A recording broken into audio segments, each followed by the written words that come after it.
கிறிஸ்துவுக்குள் பிரியமானவர்களே, இன்றைய வேத தியான பகுதிக்கு உங்கள் அன்புடன் வரவேற்கிறோம். இன்று நாம் தியானிக்க போகும் தேவனுடைய வார்த்தை மிக சிறிய வசனமாக இருக்கலாம். ஆனால் அதன் சிறிய வார்த்தைகளுக்குள் நம் விசுவாசத்தை பலப்படுத்த மிக பெரிய சத்தியமும் நம் வாழ்க்கையை மாற்றக்கூடிய ஆழமான விசுவாச ரகசியமும் மறைந்திருக்கிறது. ஆமென், ஹல்லேலூயா. இன்றைய இந்த நேரத்தில் நீங்கள் எந்த சூழ்நிலையில் இருந்தாலும் ஒரு காரியத்தை மட்டும் நினைவில் வைத்துக் கொள்ளுங்கள். உங்கள் காத்திருப்பு வீணானது அல்ல, உங்கள் கண்ணீர் வீணானது அல்ல, உங்கள் ஜெபம் வீணானது அல்ல. தேவன் அமைதியாக இருப்பது அவர் செயல்படவில்லை என்று அர்த்தமல்ல. எனக்கு பிரியமானவர்களே, சில நேரங்களில் நாம் தேவனிடம் கர்த்தாவே எப்போது என்று கேள்வி கேட்கிறோம். எப்போது என் பிரச்சனை முடியும்? எப்போது என் குடும்பத்தில் சமாதானம் வரும்? எப்போது என் ஜெபத்திற்கு பதில் கிடைக்கும்? எப்போது என் வாழ்க்கையில் மாற்றம் வரும் என்று நாம் கேட்கிறோம். ஆனால் இன்றைய வசனம் நமக்கு ஒரு பெரிய விசுவாச பாடத்தை கற்றுக் கொடுக்கிறது.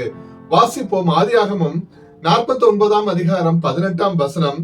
கர்த்தாவே உம்முடைய ரட்சிப்புக்கு காத்திருக்கிறேன். ஆமென், ஹல்லேலூயா. கர்த்தாவே உம்முடைய ரட்சிப்புக்கு காத்திருக்கிறேன். நாம் பதிலுக்காக மட்டும் காத்திருக்கவில்லை, நாம் ரட்சிப்பை கொடுக்கும் தேவனுக்காக காத்திருக்கிறோம். ஹல்லேலூயா. யாக்கோபு தனது வாழ்க்கையின் இறுதி காலத்தில் தன் பிள்ளைகளை பற்றி தீர்க்க தரிசனமாக பேசிக் கொண்டிருக்கிற போது இந்த வார்த்தையை சொல்கிறார். அவர் எனக்கு எல்லாம் தெரியும், எல்லாவற்றையும் நான் தீர்த்து வைத்து விட்டேன் என்று சொல்லவில்லை. மாறாக அவர் சொன்னது, கர்த்தாவே உம்முடைய ரட்சிப்புக்காக காத்திருக்கிறேன். ஆமென், ஹல்லேலூயா. இந்த தோல்வியின் வார்த்தை அல்ல, இது விசுவாசத்தின் வார்த்தை.